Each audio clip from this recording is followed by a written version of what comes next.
Hello बच्चों, आज हम लोग न्यूटन्स लॉज ऑफ मोशन का डिस्कशन स्टार्ट करेंगे। हम न्यूटन्स लॉज ऑफ मोशन के डिस्कशन को 3 पार्ट में कैटेगराइज किए हैं। पहला पार्ट क्या है? Question before friction. इस सेगमेंट में हम ऐसे क्वेश्चन को बनाएंगे, डिस्कस करेंगे जिसमें फ्रिक्शनल फोर्स का कोई इन्वॉल्वमेंट नहीं है, कोई यूज नहीं है। कहने का सेंस ये है कि सरफेस क्या होगा? स्मूथ होगा। फिर हम उस टाइप के सवाल को करेंगे जिसमें फ्रिक्शनल फोर्स क्या होगा? इन्वॉल्व होगा। फिर उसके बाद हम लोग डिस्कस करेंगे सर्कुलर मोशन। सर्कुलर मोशन हमने ना सर्कुलर मोशन का काइनेमेटिक्स पार्ट डिस्कस किया है, ना डायनेमिक्स पार्ट डिस्कस किया है। तो इसमें हम दोनों पार्ट को देखेंगे, सर्कुलर मोशन का काइनेमेटिक्स पार्ट और सर्कुलर मोशन का डायनेमिक्स पार्ट। तो चलिए हम लोग आते हैं क्वेश्चन बिफोर फ्रिक्शन पहले सेगमेंट के ऊपर।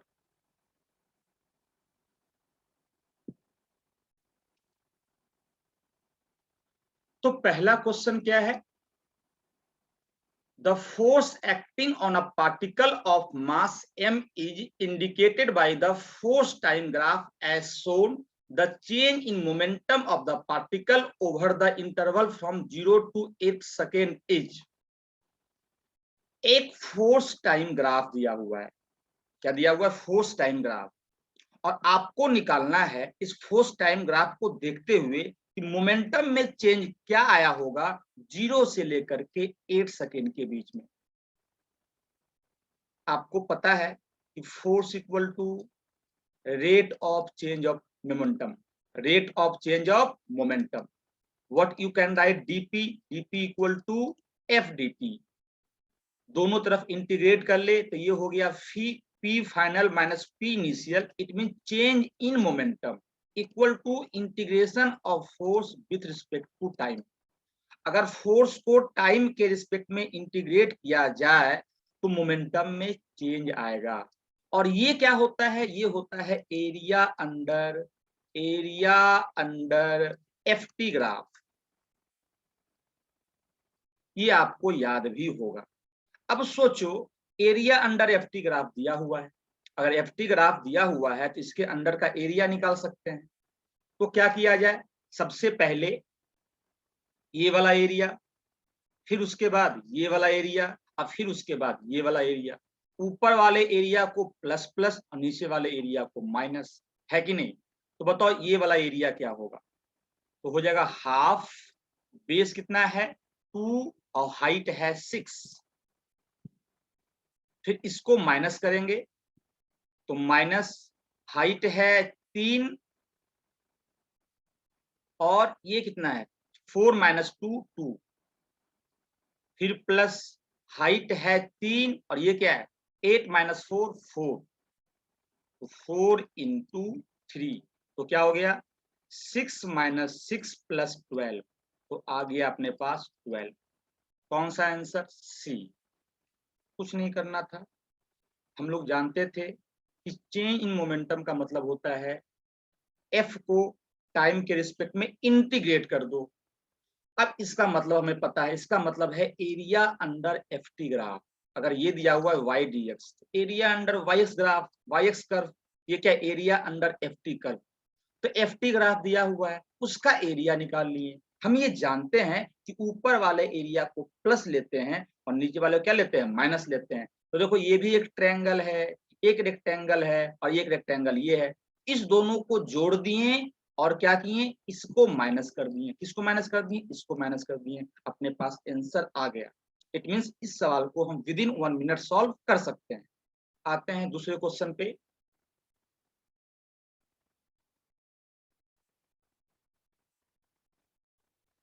सेकेंड क्वेश्चन क्या है? A stone is dropped from a height h. It hits the ground with a certain momentum p. If the same stone is dropped from a height 100% more than the previous height, the momentum when it hits the ground will change by। दो case दिया हुआ है। पहला case दिया हुआ है कि एक बॉल को h हाइट से गिरा दिया गया है। एक बॉल को h हाइट से गिरा दिया गया है। तो अगर बॉल को h हाइट से गिरा दिए हैं तो बताओ यहाँ वेलोसिटी क्या आएगा? सिंपली वेलोसिटी आएगा √2gh। आपने क्या यूज किया, आपने यूज किया v square equal to u square plus twice as। यहाँ पे इनिशियल वेलोसिटी क्या है, 0। क्यों, क्योंकि ड्रॉप्ड किया गया है, तो u 0 हो गया। यू कैन राइट 2 माइनस जी, हमने ऊपर को पॉजिटिव माना है तो नीचे निगेटिव होगा, एक्सीलरेशन नीचे है तो माइनस जी, और डिस्प्लेसमेंट क्या हो गया, माइनस एच, तो क्या आ गया 2gh। It means v equal to root 2gh। पहला ये।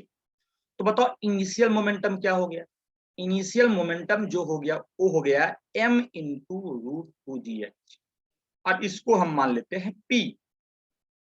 अब क्या बोला है कि हाइट को 100% से बढ़ा दिया गया है। 100% से बढ़ा देने का मतलब सेंस ये है कि डबल कर दिया गया है। पहले h था तो अब ट्वाइस h कर दिया गया है, तो अब हाइट क्या कर दिया गया है, अब हाइट ट्वाइस h कर दिया गया है। बताओ हम ट्वाइस h हाइट से बॉल को ड्रॉप किए हैं, तो बताओ यहाँ पे आते आते वेलोसिटी क्या हो जाएगा, simply v equal to 2g into 2h, तो क्या हो गया 4gh। क्लियर है, तो मोमेंटम क्या होगा p final m into root 4gh। क्या इसको ऐसे लिख सकते हैं क्या, root 2 into m into root 2gh, इस चीज को ऐसे लिखा जा सकता है, रूट 2 इंटू रूट 2 रूट 4। अब ये क्या है, ये है p इनिशियल, देखो ये क्या है p इनिशियल, तो we can write root 2p। हमारे पास p इनिशियल है, हमारे पास p फाइनल है। पूछा गया है द मोमेंटम व्हेन, हाँ the momentum when it hits the ground will change by. जब हमने हाइट को 100% से बढ़ा दिया गया है, बढ़ा दिए हैं, तो मोमेंटम में क्या चेंज आएगा। जब हम हाइट को 100% से बढ़ा दिए हैं तो दिख क्या रहा है, वेलोसिटी में चेंज आ गया। अब वेलोसिटी में चेंज आ गया तो मोमेंटम में भी चेंज आएगा, तो ही पूछा है परसेंटेज के फॉर्म में। तो परसेंटेज चेंज क्या होता है, तो आप क्लास 7th में ही पढ़े होंगे कि परसेंटेज चेंज का मतलब होता है चेंज अपॉन इनिशियल इनटू 100। ये सवाल, इस टाइप के सवाल बहुत बार नीट में पूछे गए। Percentage change, change upon initial into 100। Change क्या है, p final minus p initial, तो root 2p minus p upon p initial, p into 100, तो क्या हो गया रूट 2 माइनस 1 इंटू 100। रूट 2 का मतलब क्या है 1.41 माइनस 1 इंटू 100। 1.41 माइनस 1 हो गया 0.41 इंटू 100, इसका मतलब आ गया 41%। कितना आ गया 41%। अगर हम हाइट को 100% से बढ़ा दे तो मोमेंटम कितने से बढ़ जाएगा, 41%। मोमेंटम क्यों बढ़ रहा है, क्योंकि हमने हाइट बढ़ाया तो वेलोसिटी बढ़ा, अब वेलोसिटी बढ़ा तो मोमेंटम बढ़ेगा, अब मोमेंटम बढ़ेगा तो उसी का परसेंटेज चेंज पूछा है, चेंज अपॉन इनिशियल इनटू 100, है कि नहीं। इस टाइप के बहुत बार सवाल पूछे जाते हैं। हम लोग आते हैं अगले क्वेश्चन पे। कौन सा option, option B.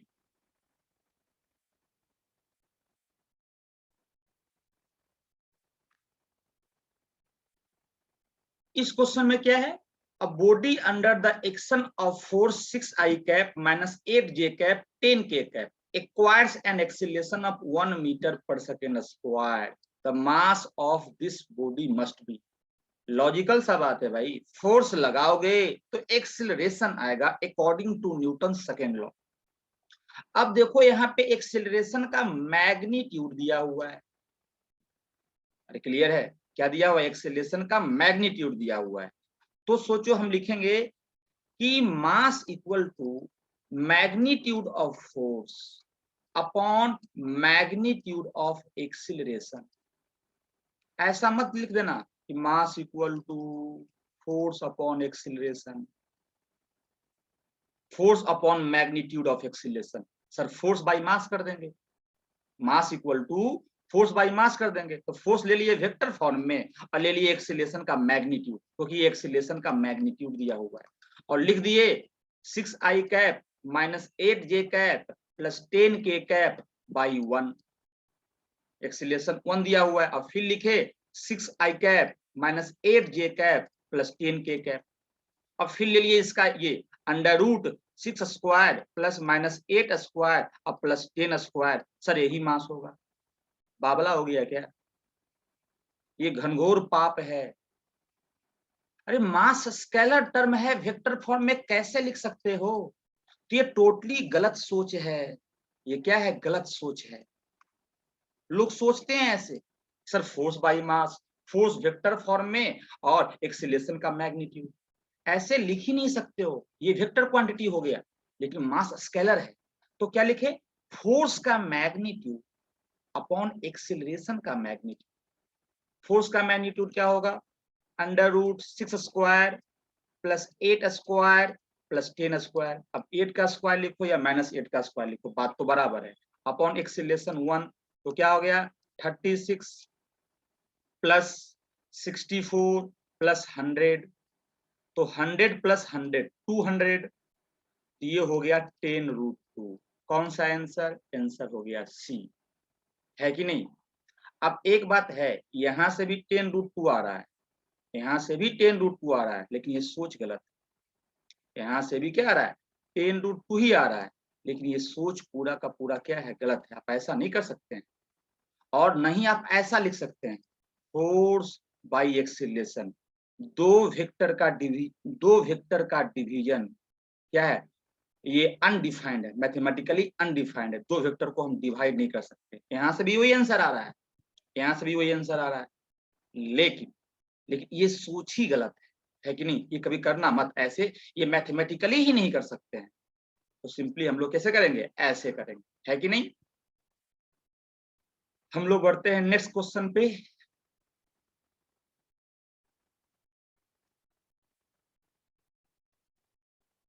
Sand is being dropped on a conveyor belt at the rate of m kg per second.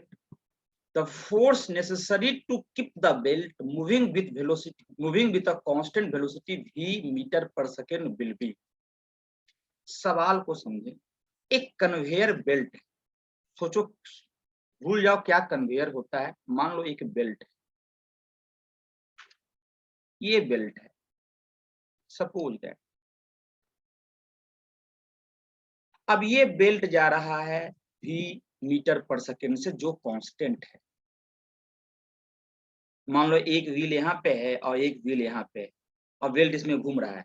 याद करो मिल में तुम लोग देखे होगे चक्के, जहाँ पे आप लोग गेहूं को पिसवाते हो, आटा बनवाते हो ना, वहां मिल में दो चक्का होता है, फीता होता है, फीता ऐसे ऐसे घूमते रहता है, तो उसी को समझ लो तुम लोग।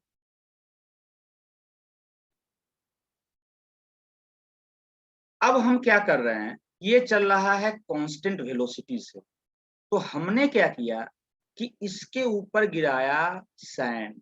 हमने इसके ऊपर क्या गिराया? सैंड। और सैंड गिराने का रेट क्या था? m kg पर सेकेंड, मतलब dm/dt। जिस रेट से सैंड गिरा रहे हैं, जिस रेट से हम सैंड गिरा रहे हैं, उसका रेट क्या है? m kg पर सेकेंड, मतलब हर एक सेकेंड में m kg हम गिरा देते हैं। तो बताओ, क्या कन्वेयर बेल्ट पे मास बढ़ रहा है? लॉजिकल सा बात है सर, कन्वेयर बेल्ट पे मास बढ़ रहा है, तो कन्वेयर बेल्ट पे मास बढ़ रहा है, तो अगर मोमेंटम कंजर्वेशन देखा जाए, तो सोचो पहले था क्या? Mass of conveyor belt into velocity. अब क्या हो गया? Mass of conveyor belt plus mass of sand into v dash. तो आपने मास को बढ़ा दिया, तो लॉजिकल सा बात है वेलोसिटी घट जाएगा, मोमेंटम कंजर्वेशन बोलता है। तो अगर वेलोसिटी घट जाएगा, लेकिन आपको यही मेंटेन करना है, तो आपको कन्वेयर बेल्ट पे फोर्स लगाना पड़ेगा।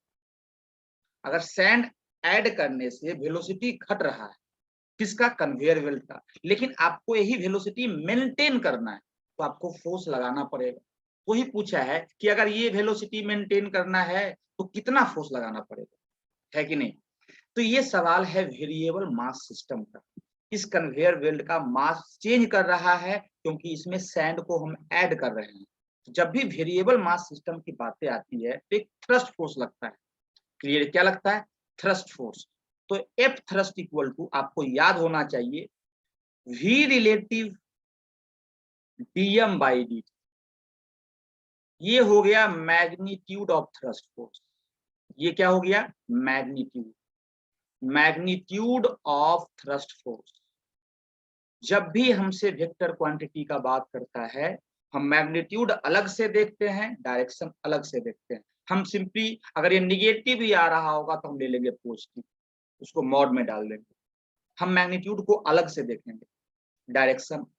तो अगर डायरेक्शन आपको चेक करना है, सिंपल सा है कि सबसे पहले ये v रिलेटिव क्या है सर? तो v रिलेटिव है, फिर dm बाई dt क्या है? dm बाई dt वो है जिस रेट से आप मास ऐड कर रहे हो या मास इजेक्ट कर रहे हो। ये मानो मेन मास है, कन्वेयर बेल्ट, ये हमारा सिस्टम है। तो सिस्टम पे जिस जिस रेट से हम मास ऐड कर रहे हैं या जिस रेट से मास हम डीअटैच कर रहे हैं, सिस्टम में मास डाल भी सकते हैं और सिस्टम से मास निकाल भी सकते हैं। देखो यहाँ पे डाल रहे हैं, निकाल भी सकते हैं। तो ये वेरिएबल मास सिस्टम हो गया। और क्लियर है? तो हो गया dm by d. V relative क्या है? वी रिलेटिव है कि जो मास को ऐड और डीअटैच कर रहे हैं उसकी वेलोसिटी सिस्टम के रिस्पेक्ट में, मतलब मेन मास के रिस्पेक्ट में, जिस मास को, जिस बॉडी को या जिस मास को हम बॉडी में ऐड कर रहे हैं, सिस्टम में ऐड कर रहे हैं या डीअटैच कर रहे हैं, उसकी वेलोसिटी सिस्टम के रिस्पेक्ट में है कि नहीं। अब डायरेक्शन के लिए,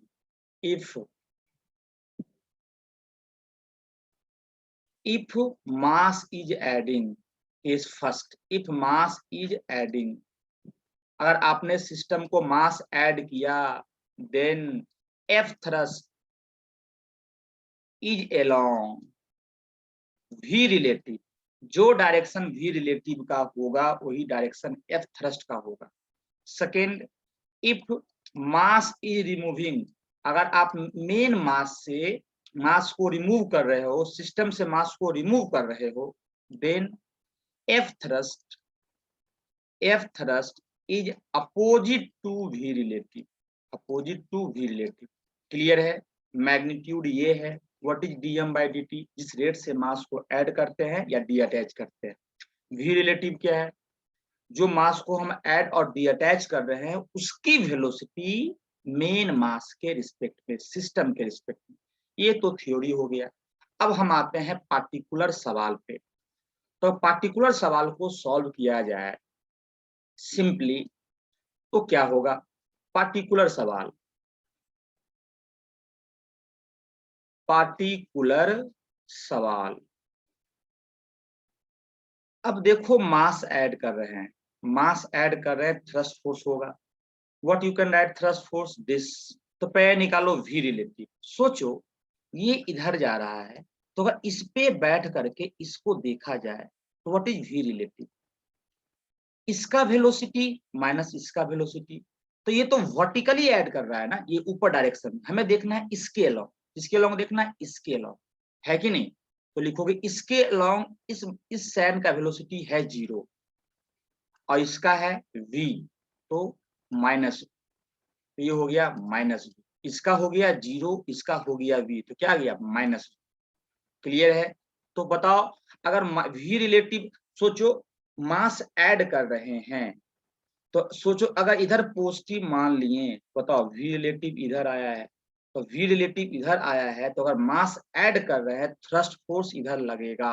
it is the direction of thrust force on conveyor belt. इसका मैग्नीट्यूड क्या होगा?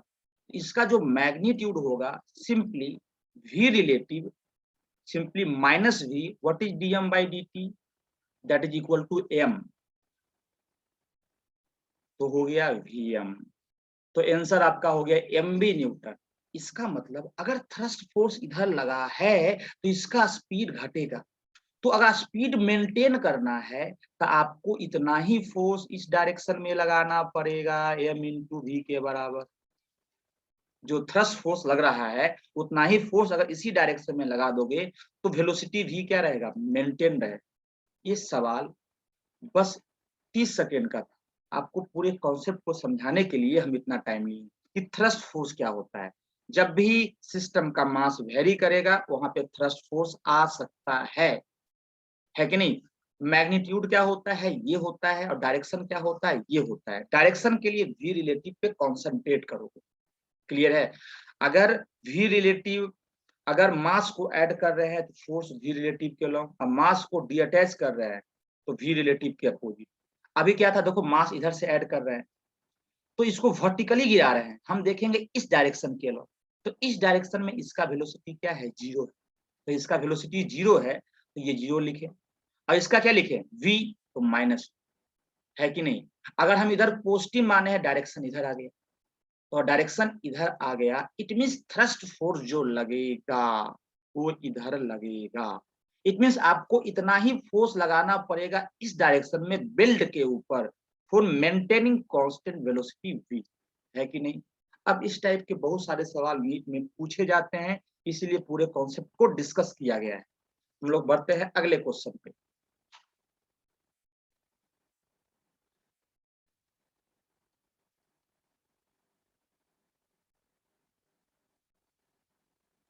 An object of mass 3 kg is at rest. Now a force of this is applied on the object. Then velocity of object at t equal to 3 second. Force दिया हुआ है भाई, मास भी दिया हुआ है, तो यहां से एक्सीलरेशन आ जाएगा। एक बार एक्सीलरेशन आ गया तो हम वेलोसिटी भी निकाल सकते हैं। तो क्या लिखोगे, acceleration equal to force by mass according to Newton second law, that is 6t square I cap plus 4t j cap by क्या हो जाएगा, by 3।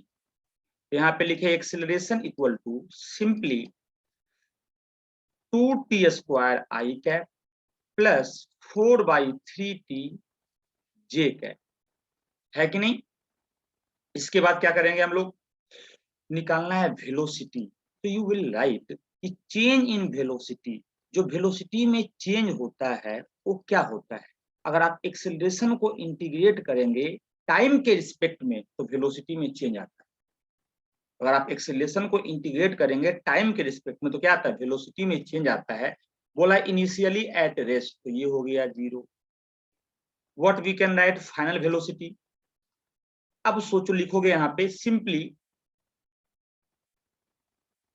2t square I cap plus 4t into T J cap, इसको integrate कर देंगे time के respect में, और time कहां से कहां वेरी कर रहा है, फ्रॉम 0 to 3 सेकेंड। जीरो पे t इक्वल टू 0 पे वेलोसिटी 0 था, और t इक्वल टू 3 पे हमारे पास वेलोसिटी चला आएगा, है कि नहीं। तो बताओ, अब सिंपली इसको इंटीग्रेट कर देना है, v इक्वल टू, बताओ ये हो जाएगा 2 into T Q by 3 I cap, ये हो जाएगा टी क्यू बाई 3, 2 बाहर चला आएगा, plus 4/3 T square by 2 J cap, क्या हो गया 4/3, इसका integration T square by 2 J cap, कहां से लेके कहां तक, सिंपली फ्रॉम 0 से लेकर के 3 सेकेंड तक। तो क्या हो गया, ये लिखोगे 2 इंटू, पहले upper limit 3³/3 I cap plus 4/3 3 square by 2 J cap, फिर पुट करोगे 0 0 तो 0 ही चला आएगा वो। तो क्या हो गया यहाँ से, सिंपली 2 इंटू 9 आई कैप, और यहाँ हो जाएगा 4 into 3/2 J cap, it means 18 I cap और प्लस 6 जे कैप, 18 आई कैप 6 जे कैप। इतना सिंपल है, कुछ था ही नहीं। फोर्स दिया हुआ था, मास पता है, तो एक्सेलरेशन आ गया। एक्सेलरेशन को टाइम के रिस्पेक्ट में इंटीग्रेट कर दिए तो वेलोसिटी में चेंज आ गया। इनिशियल वेलोसिटी 0 दिया हुआ है कि नहीं, तो 0 लिख दिए। तो 0 से 3 तक इंटीग्रेट किए तो 3 सेकेंड पे हमारे पास फाइनल वेलोसिटी आ गया। आते हम लोग अगले क्वेश्चन पे। मैग्नीट्यूड पूछता तो स्क्वायर का अंडर रूट कर लेते, अगर पूछता वेलोसिटी का मैग्नीट्यूड तो स्क्वायर का अंडर रूट करते।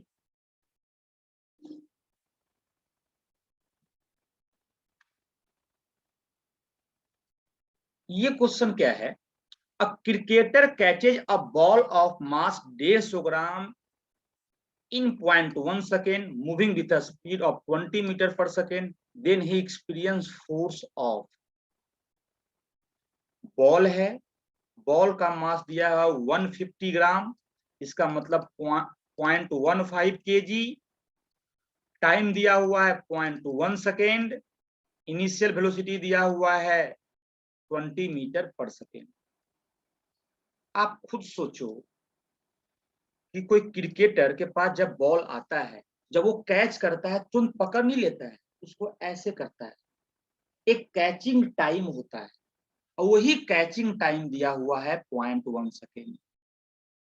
आप देखना, हमेशा कभी भी आप आईपीएल देखना, कोई मैच देखना, मैच खेले होगे, तो अगर वो तुरंत बॉल को पकड़ लिया, मतलब हाथ को ऐसे नहीं किया, देखना ये चांस होता है कि बॉल टप्पा मार के बाहर निकल जाए, अगर सिर्फ हाथ ऐसे किए हुए है तो। लेकिन जैसे वो हाथ ऐसे करता है, मतलब कैचिंग टाइम ले रहा है, उस टाइम में कैच करता है, तो उस टाइम क्या होता है कि बॉल बाहर नहीं निकलता है।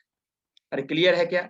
तो कैचिंग, सोचो ध्यान से कि t=0 पे वेलोसिटी क्या था, 20 मीटर पर सेकेंड, और 0.1 सेकेंड के बाद वेलोसिटी क्या हो जाता है, 0 आया। t=0 सेकेंड, वेलोसिटी है 20 मीटर पर सेकेंड। अब क्या किया, वेलोसिटी को कम कर रहा है, कितने टाइम में, 0.1 सेकेंड में, तो फाइनली क्या हो गया, 0। तो बताओ जब वेलोसिटी चेंज होगा तो बॉल के मोमेंटम में चेंज आएगा, और बॉल के मोमेंटम में चेंज आएगा तो आदमी पे फोर्स लगेगा। तो force equal to change in momentum upon change in time. तो M we final minus we initial upon change in time कितना दिया, 0.1 सेकेंड, 0.1। तो मास कितना हो गया, 0.15, वेलोसिटी है 20 माइनस 0, फाइनली हो गया 0, ये हो गया 20, हमें तो बस मैग्नीट्यूड से मतलब है, 0.1 ये हो गया, इसको ये कैंसिल किया, 1.5 इंटू -20, तो क्या हो गया, ये सिंपली हो गया 30 न्यूटन। कितना लगा, 30 न्यूटन, है कि नहीं? अब सोचो कि ये कैचिंग टाइम बहुत कम होगा, मानो टेंस टू 0 होगा, तो ये टेंस टू इन्फिनिटी होगा।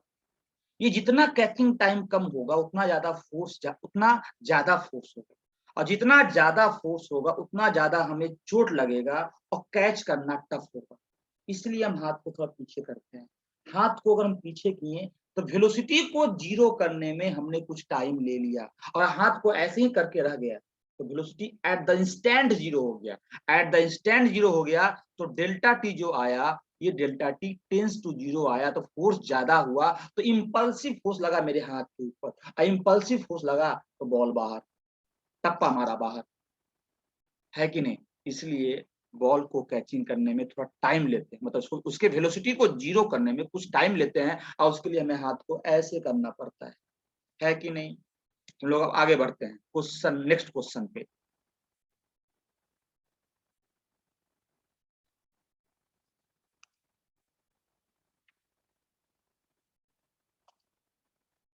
If the force on a rocket moving with a velocity of 3 meter per second is 210 Newton, the rate of combustion of the fuel is।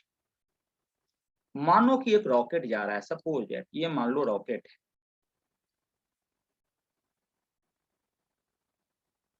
Moving with a velocity of, क्या दिया हुआ, if the force on a rocket moving with a velocity of 300 meter per second is,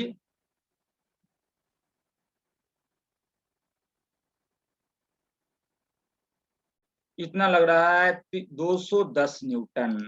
इस पे force जो लग रहा है, एक मानो रॉकेट जा रहा है कितने की स्पीड से, 300 metre per second, 300 metre per second, और उस पे फोर्स क्या लग रहा है, 210 न्यूटन। फोर्स क्या लग रहा है, 210 न्यूटन। इसको आप ऐसे समझो,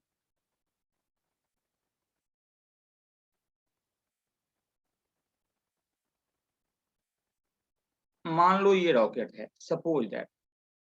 अब रॉकेट ऊपर कब जाएगा, रॉकेट ऊपर तभी जाएगा जब नीचे गैस को फेंकेगा, जब नीचे गैस को फेंकेगा, जब नीचे गैस को फेंकेगा तो वी रिलेटिव पीछे आया है। अभी हम समझाए थे, जो मास इजेक्ट हो रहा है उसकी वेलोसिटी क्या है, पीछे की ओर, इस रॉकेट के रिस्पेक्ट में, तो इस पे क्या लगेगा, इस पे थ्रस्ट फोर्स ऊपर लगेगा। If mass is ejecting, if mass is ejecting then F thrust is opposite to velocity, और इसी एफ थ्रस्ट के कारण रॉकेट ऊपर उड़ता है। इसने मास को पीछे फेंका dm/dt से, ये मास फेंकने का रेट था फ्यूल के फॉर्म में, फ्यूल जलता है फेंकता है, तो v रिलेटिव पीछे आ गया, इस रेट से मास फेंक रहा है और v रिलेटिव पीछे आया है, तो फोर्स लगेगा v रिलेटिव के opposite, because mass is ejecting, है कि नहीं। तो दिया हुआ है यही एफ थ्रस्ट दिया हुआ है, कितना 210, कितना दिया हुआ है 210, तो एफ थ्रस्ट इक्वल टू क्या हो गया v रिलेटिव dm/dt, तो 210 equal to what is v relative, v relative equal to 300, तो आ गया ये 300, और ये क्या हो गया dm/dt, तो इससे ये कैंसल, तो dm/dt इक्वल टू 21/30, क्लियर है। तो ये हो गया सिंपली 7/10, मतलब 0.7 kg पर सेकेंड, 0.7 kg पर सेकेंड, है कि नहीं। जो ये मास इजेक्ट हो रहा है उसकी वेलोसिटी रॉकेट के रिस्पेक्ट में दिया हुआ है, if a force on a rocket moving with a velocity of 300 metre per second, ये रॉकेट की वेलोसिटी दिया हुआ है, रॉकेट का वेलोसिटी है 300 मीटर पर सेकेंड। अब मानो हमने मास को किया इजेक्ट, तो 0 - 300, तो -300, है कि नहीं। तो ही हो गया क्या वी रिलेटिव, हमने उसका यूज किया, आ गया 0.7 kg पर सेकेंड। सिंपली इस कॉन्सेप्ट को हम पीछे बता चुके हैं, आगे बढ़ते हैं।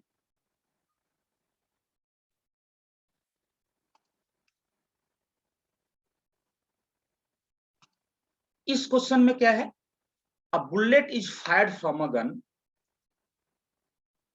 The force on the bullet is given by force 600 - 2t -2 × 10⁵t, where F is in Newton and T is in second. The force on the bullet becomes 0 as soon as it lifts the barrel. What is the average impulse imparted to the bullet?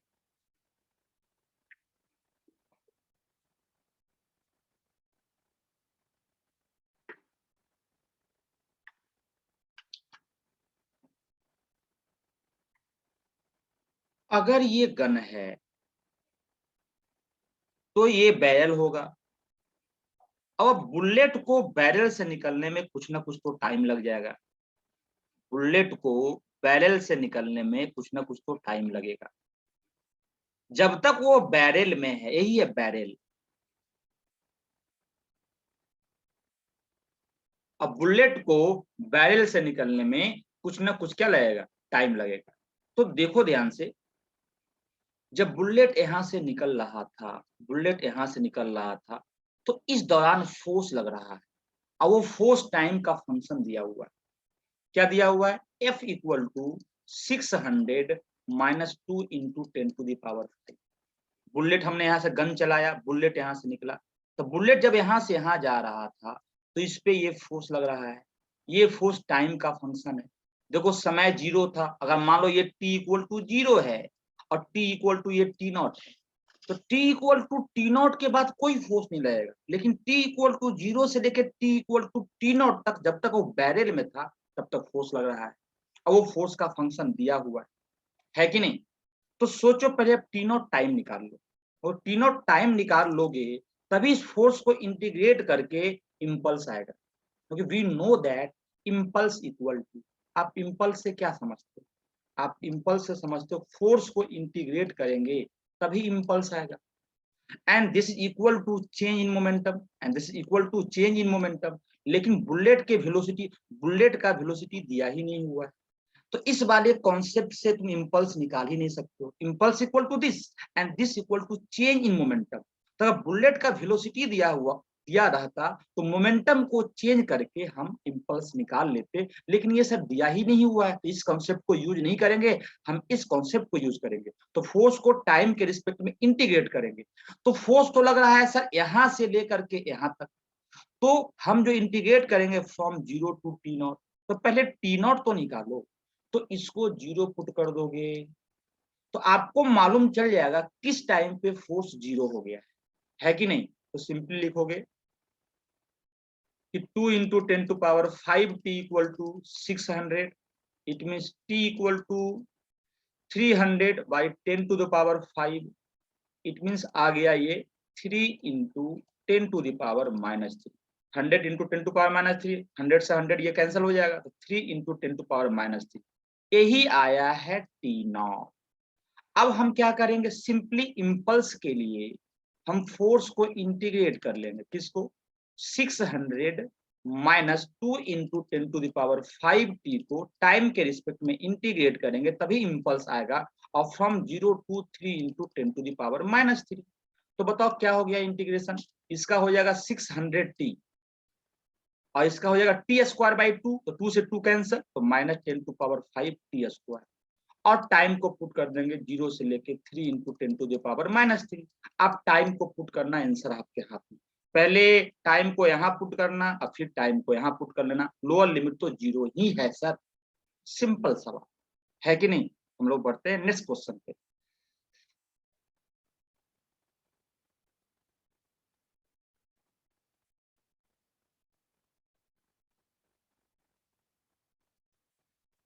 फिर वही rocket का सवाल। अब 5000 kg rocket is set for vertical firing. एक rocket है जिसकी मास क्या दिया हुआ है, 5000 kg।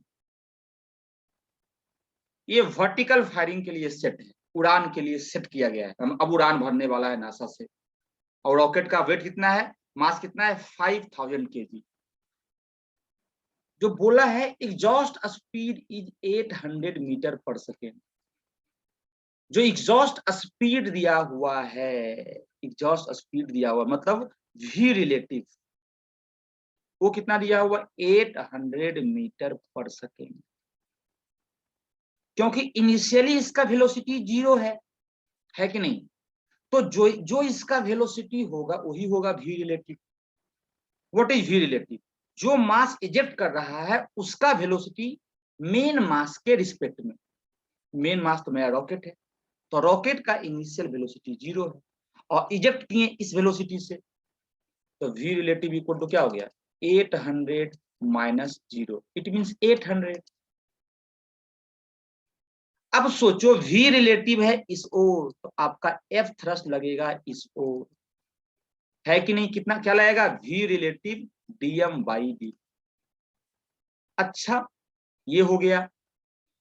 अब क्या पूछे, और कोई फोर्स लगेगा, अगर मास है तो फोर्स लगेगा 5000 इंटू जी, मतलब 10 से मल्टीप्लाई कर दो, ये लग गया ग्रेविटी। अब क्या पूछा है, दिया है to give an initial upward acceleration, आपको इनिशियल अपवार्ड एक्सीलरेशन देना है 20 मीटर पर सेकेंड स्क्वायर। तो पूछा है the amount of gas ejected per second to supply the needed thrust. अगर आपको ये बोला है कि अगर आपको ये एक्सीलरेशन प्रोवाइड करना है तो कुछ थ्रस्ट देना पड़ेगा, और उस थ्रस्ट के लिए कितना dm/dt होगा, मतलब मास हम किस रेट से इजेक्ट कर रहे हैं। Simply sir Newton second law लगाएंगे कि net force equal to mass into acceleration. दो तरह का फोर्स लग रहा है सर, एक एफ थ्रस्ट, एक mg, equal to m into A, अरे है कि नहीं। व्हाट इज एफ थ्रस्ट, तो v रिलेटिव dm/dt। ये क्या हो गया, यहाँ हो गया m g प्लस ए। m दिया हुआ है 5000, g दिया हुआ है 10 और ये दिया हुआ है 20, है कि नहीं। तो यहां से आ गया v रिलेटिव दिया हुआ है 800, तो dm/dt लो आ गया। सिंपल। क्या किए, ऊपर लगा एफ थ्रस्ट, नीचे लगा mg, net force equal to mass into acceleration, लगा दिए फॉर्मूला, हो गया सवाल। हम लोग आते हैं नेक्स्ट क्वेश्चन पे।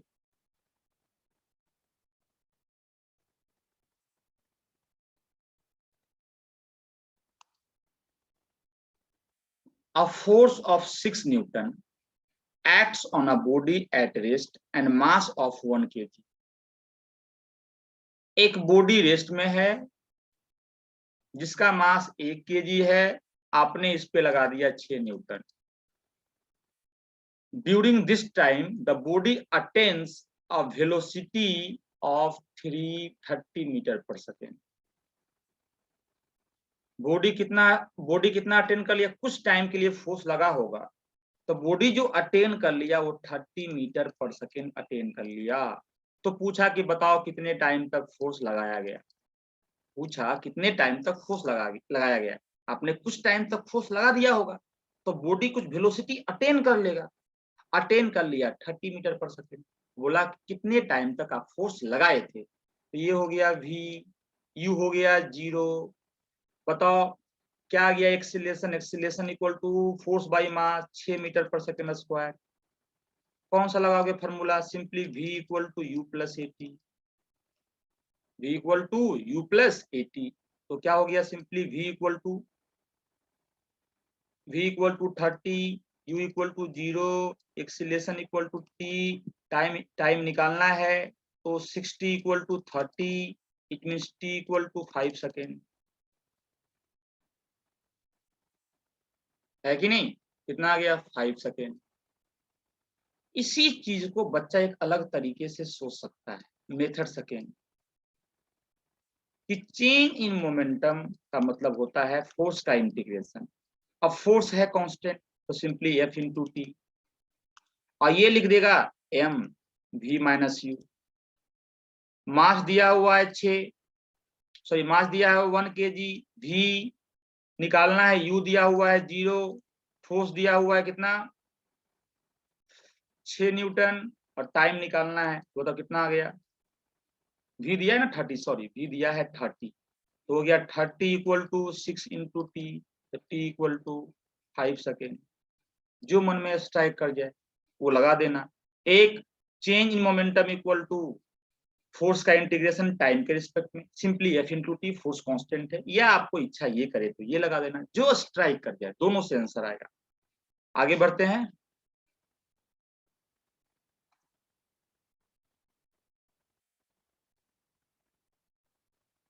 A 10 Newton force applied on a body produce in it an acceleration 1 meter per second square.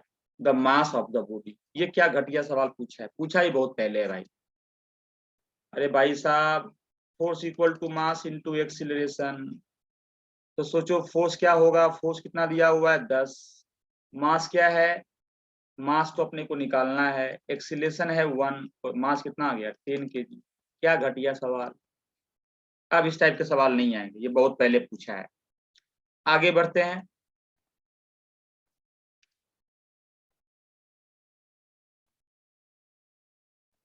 A force vector applied on a mass is represented by this and accelerate with 1 meter per second square. What will be the mass of the body? तो मास निकालना है, तो force का magnitude upon acceleration का magnitude.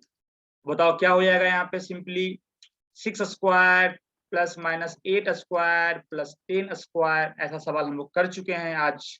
Upon acceleration दिया है 1, तो ये आ गया सिंपली 10 रूट 2, नथिंग एल्स। ये सवाल किए हैं भाई। आगे बढ़ते हैं।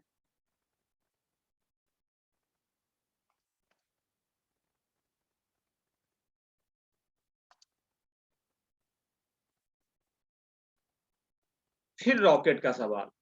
इन a rocket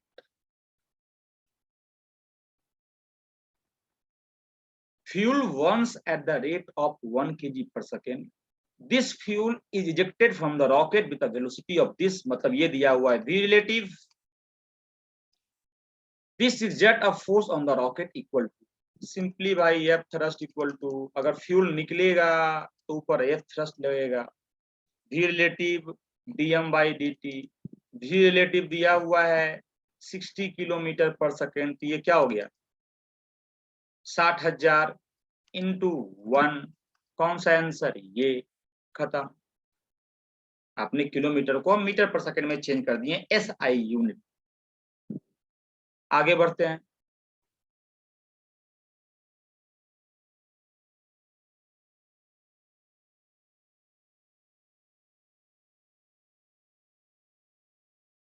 A satellite in force free space sweeps a stationary interplanetary dust at the rate of this.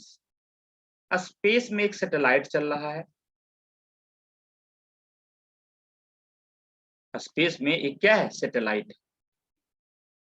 अब ये सैटेलाइट क्या करता है, स्पेस में जितने भी डस्ट पार्टिकल हैं वो इसमें चिपक जा रहे हैं, वो इसमें क्या कर रहे हैं, चिपक जा रहे हैं। ये वेलोसिटी v से चल रहा है और ये डस्ट पार्टिकल जो स्पेस में है वो इसमें चिपक जा रहा है। तो सोचो अगर डस्ट पार्टिकल इसमें चिपक जा रहा है तो क्या इसका मास चेंज कर रहा है? बिल्कुल सर। तो अगर इसका मास बढ़ रहा है तो वेलोसिटी घटेगा। अब वेलोसिटी घटेगा तो इट मींस फोर्स लग रहा है।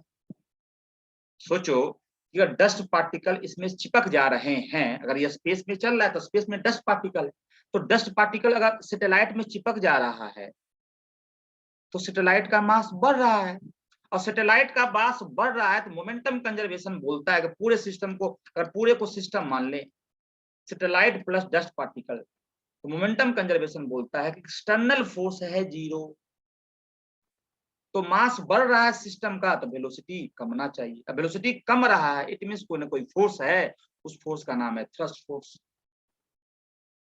जो दोनों पे लगा। डस्ट पार्टिकल इस पे लगाया और ये लगाया डस्ट पार्टिकल।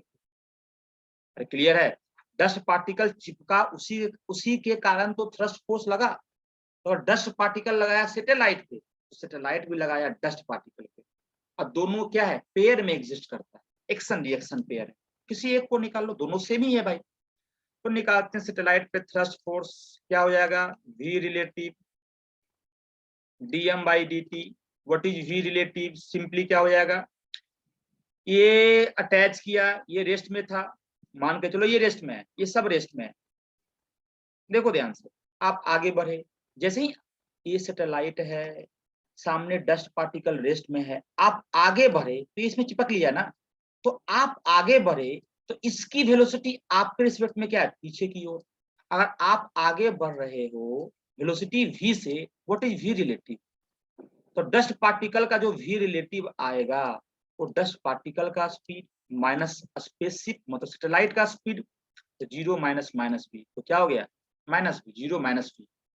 मतलब अगर आप इधर जा रहे हो तो जो डस्ट पार्टिकल की वेलोसिटी इसके रिस्पेक्ट में है वो इधर है, तो इसको लिख दिया माइनस v, है कि नहीं। और what is dm by dt, alpha into v, तो क्या हो गया, सिंपली क्या लिखे तुम लोग, minus alpha v square, minus alpha v square, ये आ गया फोर्स। तो क्या होगा, acceleration, acceleration equal to force by mass, thrust force लग रहा है, तो minus alpha v square by m, क्या आ गया, आंसर डी, है कि नहीं। सिंपल सा सवाल। Force, what is the direction of thrust force, अगर मास ऐड हो रहा है तो v रिलेटिव के अलॉन्ग, v रिलेटिव है पीछे तो लगेगा f थ्रस्ट पीछे, इसलिए आया है निगेटिव, वेलोसिटी को माना है पॉजिटिव, तब लिखे हैं निगेटिव। पूछता मैग्नीट्यूड ऑफ थ्रस्ट का, तो अल्फा v स्क्वायर, है कि नहीं। सवाल भाई एक मिनट का है, हम थोड़ा डिस्कस करने में थोड़ा टाइम, आपको समझाने के थोड़ा टाइम दे रहे हैं। आगे बढ़ते हैं।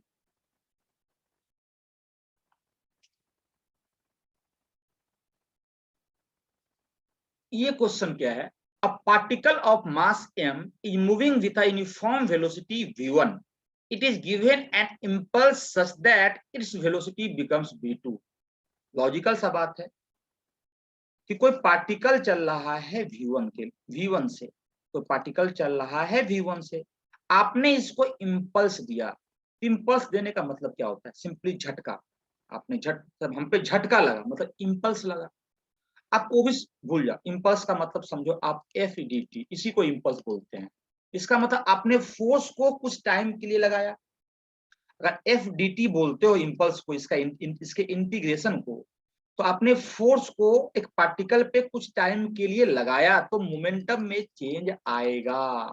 इम्पल्स का इफेक्ट है चेंज इन मोमेंटम, तो हमने इम्पल्स लगाया। मतलब हमने क्या लगाया, एफ डी टी। तो हमने अगर एफ डी टी लगाया, मतलब एफ लगाया और ये इम्पल्स है, तो सोचो क्या इसका वेलोसिटी चेंज करेगा? बिल्कुल करेगा सर। तो बताओ जो एफ डी टी जो इम्पल्स होगा, सिंपली जो ये इम्पल्स होगा वो किसके बराबर होगा? वो होगा P final minus P initial.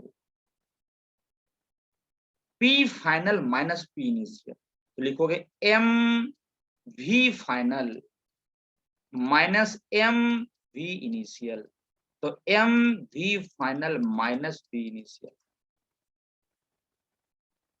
तो क्या हो गया? सिंपली भाई ये लिखना भी मत, इसका मतलब क्या है, m v two minus M v one. ये क्या हो गया? ये लिखे तुम कि p final minus P initial, final momentum का मैग्नीट्यूड माइनस इनिशियल मोमेंटम का मैग्नीट्यूड। इसका मतलब ये है, इसका मतलब क्या है, फाइनल मोमेंटम का मैग्नीट्यूड माइनस इनिशियल मोमेंटम का मैग्नीट्यूड। ऐसा नहीं, ये अलग बात, ये है चेंज इन मोमेंटम का मैग्नीट्यूड, ये है चेंज इन मोमेंटम का मैग्नीट्यूड, ये अलग बात। ये क्या है? मैग्नीट्यूड का चेंज। पहले मैग्नीट्यूड लिए फिर चेंज किए, इसमें पहले चेंज लिए फिर मैग्नीट्यूड लिए, ये दो अलग अलग बात है। तो बताओ यहाँ क्या लिखे, यहाँ m we final minus we initial. ऐसा मत लिखना कि वी फाइनल का मैग्नीट्यूड माइनस वी इनिशियल का मैग्नीट्यूड, ये गलत हो जाएगा। कैसे गलत हो जाएगा देखना ध्यान से। सपोज दैट कि मानो यहाँ पे एक दीवार है, एक वेलोसिटी v से इधर गया है, मानो e इक्वल टू 1 है, परफेक्टली इलास्टिक कोलिजन। तो बॉल गया, लौटेगा v से ही। क्यों v से लौटेगा? टक्कर मारने के बाद, क्योंकि e इक्वल टू 1 है। तो जैसे ही बॉल इस पे टक्कर मारा, इस पे इंपल्सिव फोर्स लगा, मतलब बॉल ने मुक्का मारा, सॉरी दीवार जो है बॉल को मुक्का मारा। तो बॉल को मुक्का मारा तो बॉल ने अपने डायरेक्शन को चेंज कर लिया, पहले इधर जा रहा था अब इधर चला गया, because of impulsive force. Ball, दीवार ने बॉल पे इंपल्सिव फोर्स लगाया इन टर्म्स ऑफ नॉर्मल, है कि नहीं?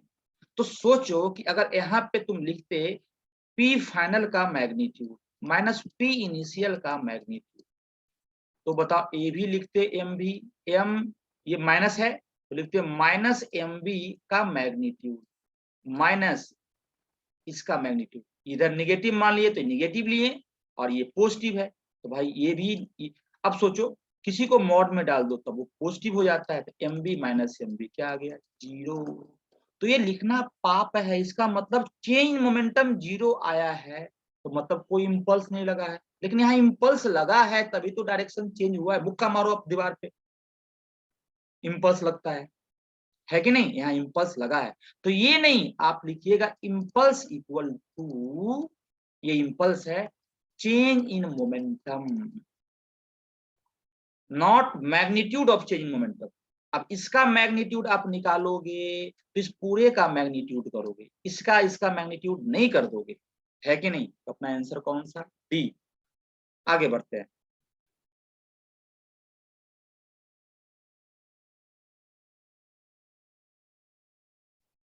सेम सवाल, सेम सवाल इफ द एग्जॉस्ट। ऐसा सवाल भी जस्ट किए थे, सिंपल वही 6। देखो यहाँ से, यहाँ पे 600 kg है बस, रॉकेट का मास 600 kg, if the exhaust speed ये दिया हुआ है, the mass of the gas ejected per second to supply the thrust for needed to overcome the weight of the rocket।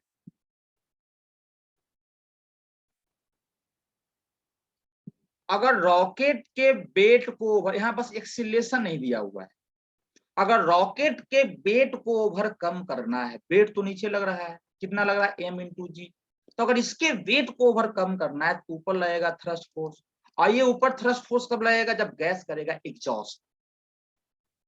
क्या है वी रिलेटिव? वी रिलेटिव दिया हुआ है 1000 मीटर पर सेकेंड। तो क्या लिखोगे? ओवरकम करने का मतलब एफ थ्रस्ट को mg के बराबर होना पड़ेगा। एफ थ्रस्ट का मतलब क्या हो गया? V relative dm by dt equal to mg।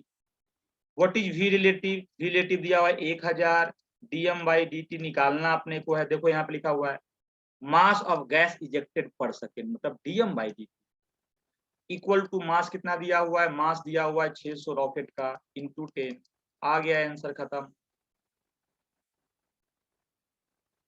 Simply एक काम करना, यहाँ पे जी का कोई वैल्यू नहीं दिया हुआ तो आप 9.8 मानना, और सिंपली 9.8 मान के भी कर सकते हो, 10 मान के भी कर सकते हो, थोड़ा सा डिफरेंस आएगा क्योंकि देखो हर एक ऑप्शन में एक बड़ा सा डिफरेंस है, हर एक ऑप्शन में क्या है बड़ा सा, आपको जो इच्छा है 9.8, आपको इच्छा है 10, थोड़ा सा डिफ्लेक्शन होगा, देखना किसके करीब आता है। आगे बढ़ते हैं।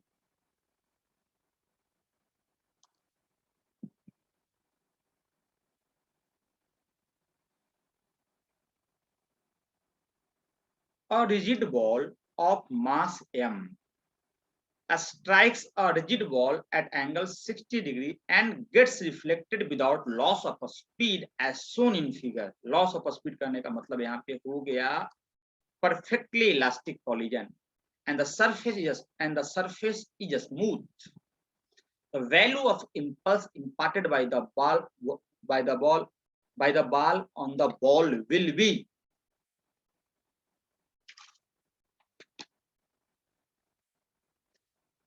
सवाल क्या है,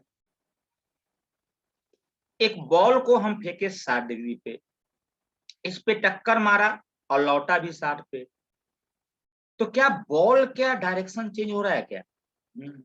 हम मानते हैं वेलोसिटी का मैग्नीट्यूड चेंज नहीं हो रहा है, लेकिन वेलोसिटी का डायरेक्शन तो चेंज हो रहा है। अब वेलोसिटी का डायरेक्शन चेंज हो रहा है मतलब वेलोसिटी चेंज हो रहा है, अब वेलोसिटी चेंज हो रहा है तो मोमेंटम चेंज हो रहा है, अब मोमेंटम चेंज हो रहा है मतलब इंपल्स लगा, बॉल पे इंपल्स लगा, कौन लगाया? दीवार। कौन लगाया? दीवार, है कि नहीं? तो देखो ध्यान से, जब बॉल टक्कर मार रहा होगा तो इधर यही नॉर्मल फोर्स लगा, यही क्या है? नॉर्मल फोर्स, और यही नॉर्मल फोर्स इंपल्स प्रोवाइड किया, है कि नहीं? तो यहाँ लिखोगे इंपल्स जो होगा नॉर्मल का होगा एन डी टी, क्या होगा? एन डी टी, इसको सिंपली लिख दोगे एन एवरेज, इसका काम नहीं, एन एवरेज डेल्टा टी। अब डेल्टा टी क्या है? किस टाइम तक बॉल कांटेक्ट में रहा, कभी कभी यही पूछ, कभी कभी क्या एन एवरेज ही पूछ लेगा, तो वहां पे कांटेक्ट टाइम दिया रहेगा, ऐसे भी सवाल पूछेगा नीट में, मिलेगा अभी जा करके। तो ये हो गया सिंपली इम्पल्स, ये क्या हो गया? इम्पल्स। हमें इम्पल्स से मतलब नहीं है, हाँ हमें इम्पल्स ही निकालना है, हमें एन एवरेज नहीं निकालना है, हमें डेल्टा टी नहीं निकालना है, हमें दोनों का मल्टीप्लाई निकालना है, मतलब हमें ये निकालना है। तो impulse equal to change in momentum, क्योंकि वेलोसिटी दिया हुआ है इसीलिए वो यूज करेंगे सर, क्यों इंटीग्रेट करेंगे फालतू का, यहाँ नॉर्मल दिया भी नहीं हुआ है, यहाँ लिखेंगे हम simply impulse equal to change in momentum, normal का इम्पल्स लिखेंगे p final minus P initial impulse. क्या किया जाए?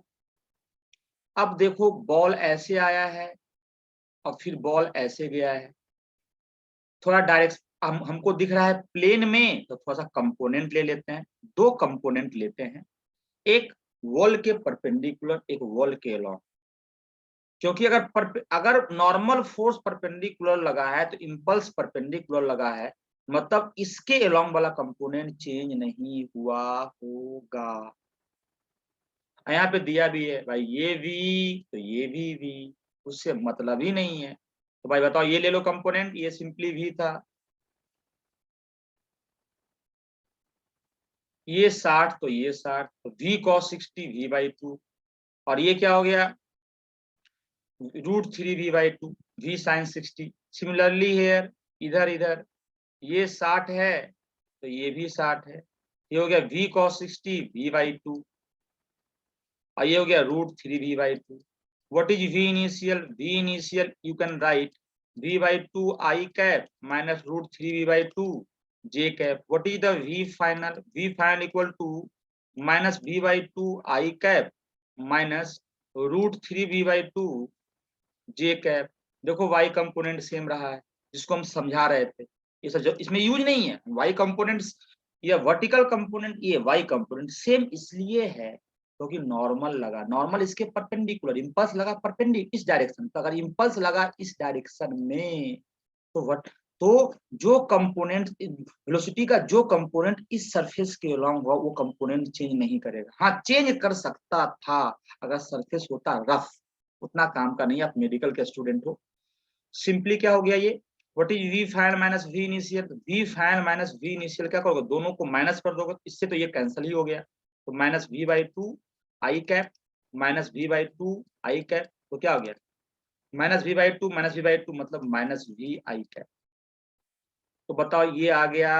अब इसका मतलब M we final minus we initial, mass दिया हुआ है एम और ये लिखा हुआ है माइनस वी आई कैप, तो क्या हो गया माइनस एम वी आई कैप। हमें तो बस मैग्नीट्यूड से मतलब था, तो कौन सा आंसर ए है कि नहीं। सिंपल सवाल। अब आपको इतना करना ही नहीं है, आपके लिए सब कुछ नहीं, बस समझा रहे कि आप समझो ध्यान से। आपको सिंपली मोमेंटम में चेंज निकाल देना है। हमें इनिशियल मोमेंटम दिख रहा है, हमें फाइनल मोमेंटम दिख रहा है, दोनों में चेंज निकाल दिया, आ गया इंपल्स। रट्टा मारो, सवाल करो। आगे बढ़ते हैं।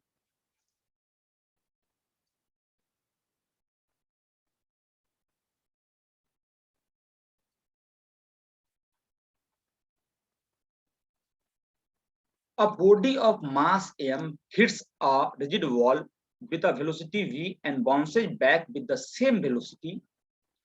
यहाँ पे सेम स्पीड लिखना चाहिए था, वेलोसिटी नहीं, सेम स्पीड। वेलोसिटी सेम कैसे हो गया, वेलोसिटी सेम करने का मतलब वो स्पीड बोलना चाह रहा होगा, क्योंकि जैसे ही आप लौटा तो डायरेक्शन चेंज हो गया, डायरेक्शन चेंज होगा तो वेलोसिटी चेंज कर गया, लेकिन वेलोसिटी का मैग्नीट्यूड सेम रहा। यहाँ पे मैग्नीट्यूड बोलना चाह रहा है। The impulse experienced by the body is, अभी यार इससे टफ सवाल तो कर लिए थे जिसमें टेढ़ा फेंका था, अब तो सीधा फेंका है कि भाई वी से फेंका है और वी से लौटा है टक्कर मारने के बाद, मतलब ई इक्वल टू 1 होगा, इसलिए लौटा होगा। तो पूछा है कि impulse experienced by the body, impulse equal to change in momentum, तो P final minus P initial. What is P final minus M B, what is P initial M B. भाई ये माइनस है, माइनस एम बी, तो क्या हो गया minus 2 M B. कौन सा आंसर, आपको बस मैग्नीट्यूड चाहिए था 2 एम बी, दोनों के मैग्नीट्यूड को माइनस कर दोगे तो आंसर गलत। दोनों के मैग्नीट्यूड को माइनस नहीं करना है, मोमेंटम को माइनस करना। तो डायरेक्शन आपको देखना पड़ेगा वेक्टर में। वेक्टर में जितना इंपॉर्टेंट उसका मैग्नीट्यूड है, उतना ही इंपॉर्टेंट उसका डायरेक्शन भी है कि नहीं। अब देखें, आगे बढ़ते हैं हम लोग।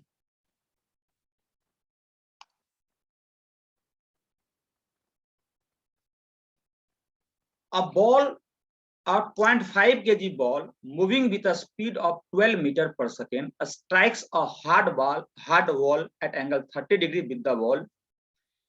It is reflected with the same speed at the same angle. If the ball is in contact with the wall for 2.5 seconds, the average force acting on the wall। जो कॉन्सेप्ट बताए थे उस कॉन्सेप्ट पे लो सवाल आ गया 2006 में।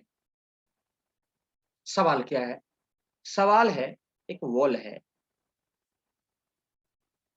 एक ball को फेंका, कुछ एंगल बना रहा है, लौट भी गया सेम स्पीड से।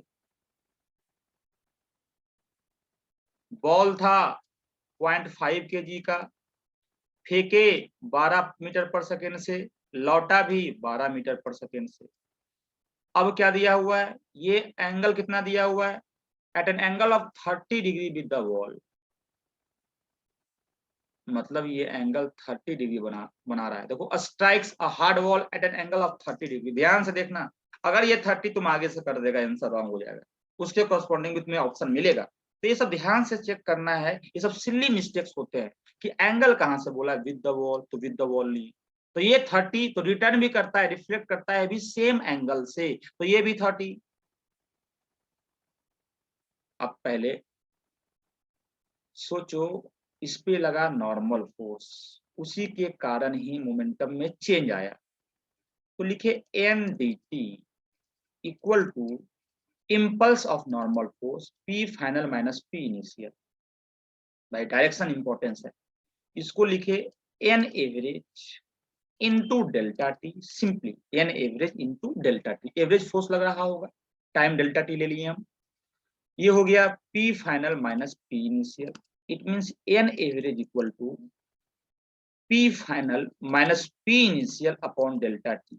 डेल्टा टी दिया हुआ है 0.25 सेकेंड पॉइंट ऑफ कांटेक्ट, कितने टाइम तक कांटेक्ट में रहा, और ये हम निकाल लेंगे। कैसे निकाल लेंगे, देखो यहाँ से ये है 12 मीटर पर सेकंड, एक कंपोनेंट ये, एक कंपोनेंट ये 30 तो ये भी 30।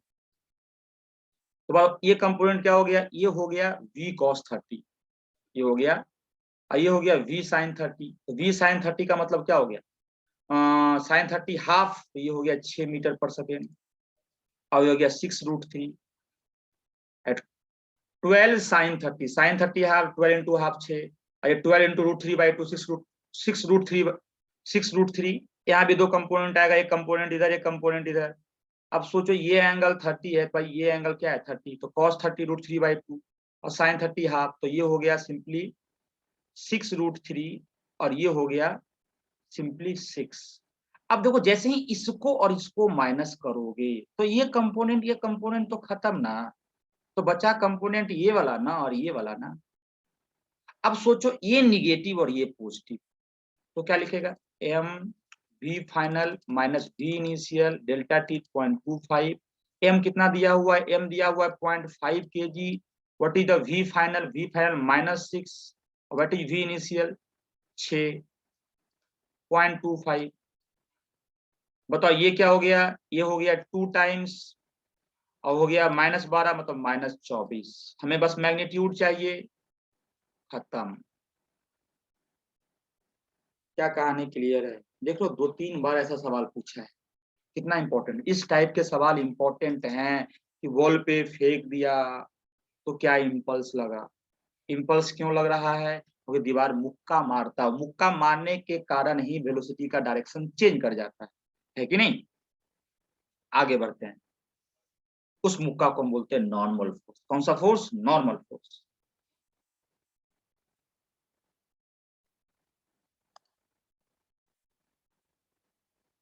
लो भाई फिर वही कहानी।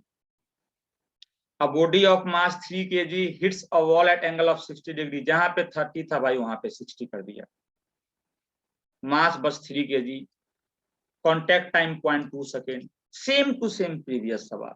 Angle 30 degree, mass angle 60 degree, mass 3 kg, और कॉन्टैक्ट टाइम डेल्टा टी, वही पूछा है। इसको क्या बनाए, प्रीवियस सवाल। इस टाइप के सवाल इंपॉर्टेंट है, ध्यान से एकदम। आगे बढ़ते हैं।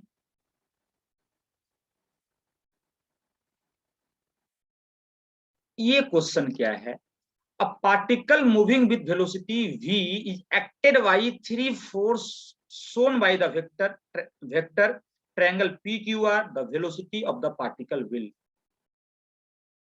एक फोर्स इधर लगा, एक फोर्स इधर लगा, और एक फोर्स इधर लगा।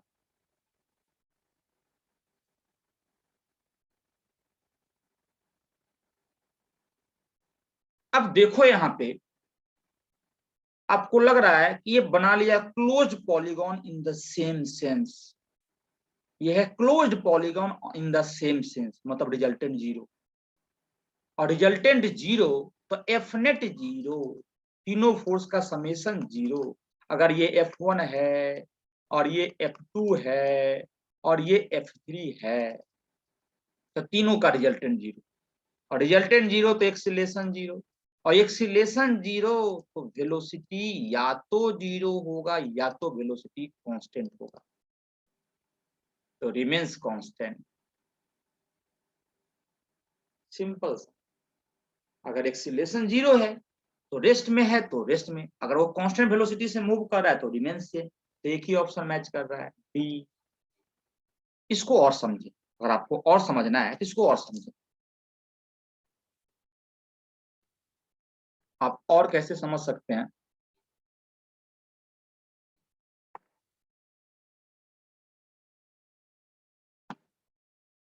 देखिए आप ध्यान से इस ट्रायंगल को, ये एक फोर्स ये है F1, ये क्या है F2, और ये क्या है F3। हम करते हैं F3 प्लस F1। तो अगर हम F3 प्लस F1 करेंगे, F3 प्लस F1 करेंगे, तो ट्रायंगल लॉ बोलता है एक रिजल्टेंट ऐसा आएगा, फर्स्ट का टेल और लास्ट के हेड को मिला दो। ये ट्रायंगल लॉ है, F1 का टेल F3 के हेड पे, इस दोनों का रिजल्टेंट ये, तो ये रिजल्टेंट वेक्टर। इसका मतलब F1 प्लस F3 equal to vector R। अब इसमें आ जाओ, F1 प्लस F3 प्लस F2, इस तीनों का रिजल्टेंट निकालना है। तो ये तो है R और प्लस F2। अब देखो इसको और इसको देखो, तो ये दोनों वेक्टर का लेंथ है सेम, जो लेंथ इसका वही लेंथ इसका, मतलब मैग्नीट्यूड सेम, और इसका डायरेक्शन इधर और इसका डायरेक्शन इधर। मतलब this two vector R negative of each other because both have same magnitude and opposite direction, तो कैंसल आउट, तो ये हो गया जीरो। तो नेट फोर्स जीरो, तो बोले नेट फोर्स जीरो, इस ट्रायंगल को देखे तो नेट फोर्स जीरो, तो एक्सीलरेशन जीरो, तो वेलोसिटी या तो जीरो या तो कांस्टेंट। लेकिन याद रखना भाई, ट्रायंगल है ये, एरो देखना सेम सेंस में है, यहाँ पे एरो देखो सेम सेंस में है, जहां सेंस को अपोजिट कर दोगे तो जीरो नहीं होगा। Close polygon in the same sense, तब नेट जीरो, तो एरो का सेंस सेम है कि नहीं। आगे बढ़ते हैं।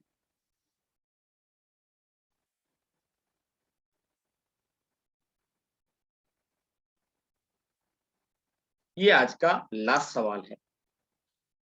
Three forces acting on a body are shown in the figure to have the resultant force only along y direction.